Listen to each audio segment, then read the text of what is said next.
Gente, a gente vai falar agora sobre um assunto muito sério. Quer ver? Isso que eu vou falar para vocês deixou muita gente da nossa comunidade chateada, justamente porque se trata de um homem que ganhou uma notoriedade durante as eleições. A gente falou bastante a respeito dele. Eu tô falando do Jorge Santos, que é um filho de brasileiros. A mãe dele é enfermeira, o pai é pintor. Ele nasceu no basement de uma casa, segundo informação dele mesmo. Só que ele venceu as eleições agora num distrito em Nova York e, no fim das contas, o New York Times fez uma pesquisa a respeito do currículo dele. E por que a gente está dizendo que se trata de mentiras? Porque tanto o New York Times quanto a Globo News, eles entraram em contato para apurar exatamente as informações que estavam nesse currículo. E o que se descobriu? Uma rede imensa, um emaranhado de inconsistências ou mentiras. Eu estou falando de Jorge Santos, esse que você vê aí, que é justamente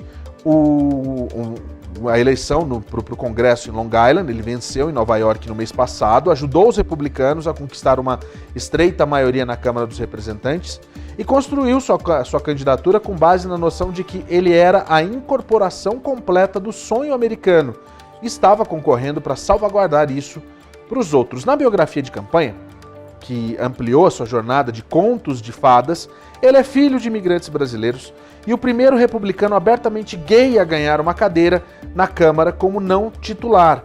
Segundo ele saiu de uma faculdade pública da cidade de Nova York para se tornar um financista e investidor experiente de Wall Street, com um portfólio imobiliário familiar de 13 propriedades e uma instituição de caridade de resgate de animais que salvou mais de 2.500 cães e gatos.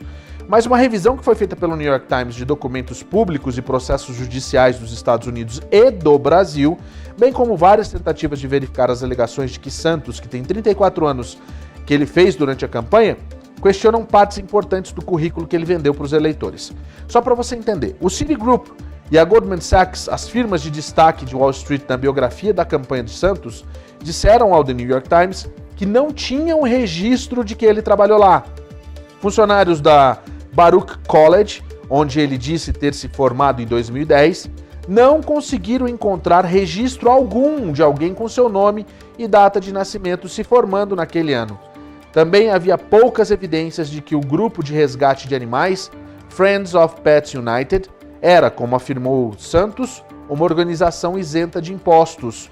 O IRS não conseguiu localizar nenhum registro de uma instituição de caridade registrada com esse nome. Nos formulários de divulgação financeira sugerem uma vida de alguma riqueza.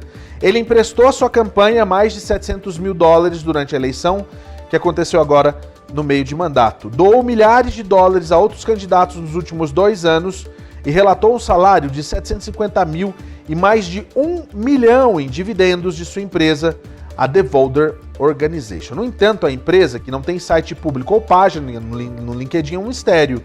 Em um site de campanha, Jorge Santos descreveu a Devolder como uma empresa de sua família que administrava 80 milhões de dólares em ativos. Numa divulgação financeira no Congresso, ele a descreveu como uma empresa de consultoria de introdução de capital. Um tipo de empresa boutique que serve como elo entre fundos de investimento e investidores com muito dinheiro. Mas essas revelações que ele fez não revelaram nenhum cliente. Uma omissão que 3 especialistas em direito eleitoral disseram que poderia ser problemática se tais clientes existissem. Isso é só um resumo daquilo que foi levantado pelo New York Times. Existe ainda uma outra situação. O Jorge Santos, ele na realidade teve tem a ficha suja também no Brasil. Durante essa pesquisa que foi feita, Jorge Santos teria tido uma prisão que aconteceu, né, uma acusação na realidade de roubo, que ele teria roubado um cheque de um cliente da mãe dele que era enfermeira. Ele roubou esse cheque, adulterou a assinatura, comprou um tênis com esse cheque. Isso em 2008. Em 2010, ele confirmou exatamente essa história. Não foi processado, existe esse processo em aberto, na realidade, ele não foi condenado, na realidade, o processo está em aberto. E de qualquer maneira, isso foi completamente omitido desse histórico do Jorge Santos. O que chama mais atenção é que justamente esse episódio de 2008 casa com o período em que ele disse ter se formado em Baruch, no Baruch College em Nova York, que é uma escola, um college público. Só que existe toda essa inconsistência. O que eu vou trazer para você agora é a resposta dele, a resposta que foi enviada pelo advogado do congressista que deve tomar posse no próximo dia 3. Aliás, essa resposta é exatamente o que foi divulgado pela imprensa, né? Pela assessoria de imprensa, no caso foi o advogado dele que divulgou. O seguinte, abre aspas, vai aparecer na sua tela aí. Jorge Santos representa o tipo de progresso pela qual a esquerda está tão ameaçada. Um gay, latino, americano de primeira geração e republicano, que ganhou um distrito de Biden de forma avassaladora, mostrando aos eleitores comuns que há uma opção melhor do que as promessas quebradas e fracassadas do Partido Democrata. Depois de 4 anos sob os olhos do público e prestes a ser empossado como membro do 118º Congresso, liderado pelos republicanos, o New York Times lança essa espingarda de ataques. Não é nenhuma surpresa que o congressista eleito, o Jorge Santos, tenha inimigos no New York Times que estão tentando manchar o seu bom nome com essas alegações difamatórias. Como Winston Churchill disse em uma frase famosa, abre aspas, ali no finalzinho você vai ler comigo. Você tem inimigos? Ótimo! Isso significa que você resistiu pronto para algo em algum momento de sua vida. Embora essa situação muitas vezes seja atribuída a Winston Churchill, na verdade ela se originou com Victor Hugo, no ensaio de 1845. Não há evidências de que Churchill tenha dito isso. Além de tudo, gente, esse finalzinho aqui, ó, é mentira também.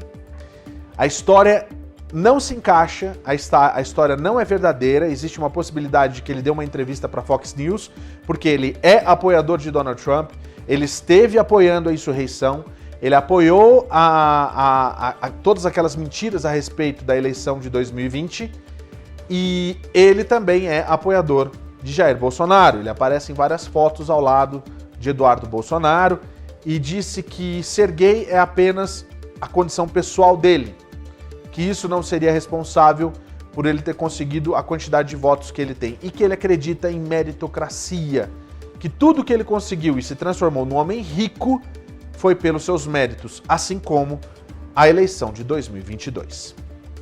A gente vai continuar acompanhando toda essa história e a gente vai trazer para você todos os detalhes do que pode acontecer, porque os democratas fizeram uma solicitação ao Partido Republicano que não dê a posse para Jorge Santos no dia 3 de janeiro, quando acontece a posse dessa nova legislatura, essa 118ª legislatura do Congresso americano. Não sei se isso vai acontecer. Depende de uma série de situações e, claro, eu imagino, os republicanos jamais deixariam de empossar um dos seus. Vamos esperar para ver, ainda tem muita coisa para acontecer. Vamos ver os comentários então de vocês. Vocês estão mandando mensagem para mim através das nossas redes sociais, né? Então manda através do YouTube, do Facebook, também no Instagram. Eu tô aqui para ouvir você. Comente comigo a respeito desse brasileiro, que não é brasileiro, ele é filho de brasileiros, ele é americano, cidadão americano, mas é aquela coisa, a gente sente uma vergonhazinha, né? Desse tipo de coisa. Kelly Terra, você cumpriu com a sua promessa e colocou o seu vídeo de hoje no seu canal. Obrigado, obrigado, Kelly, coloquei mesmo. A Magda de Provo, boa noite, Paulo Sérgio Joab, voltei, que bom, Magda, a gente estava sentindo sua falta aqui no SBR News. Marcela, boa noite, Paulo, aterrorizada com o frio que fará a partir de amanhã, menos 27 graus Celsius. Parece que o maior dos últimos 30 anos, eu não mereço, juro que fui uma boa menina. Ela não gosta de frio. Faz parte, né? Marcelo Marcho Moreira, boa noite, Paulo. Um forte abraço para toda a equipe da USBR TV. Já estamos ligados aqui no Rio de Janeiro. Obrigado, Marcelo, por você estar aqui com a gente nessa nossa transmissão. Você também pode mandar sua mensagem através das nossas redes sociais, o chat está lá. Se você está assistindo através das nossas outras plataformas, pega o celular rapidinho, vai lá, manda mensagem para a gente, não custa nada. Agora você tem mais uma opção e mais uma chance, inclusive, de assistir ao SBR TV. Já tinha, agora está ainda melhor, eu estou falando do sbrtv.com.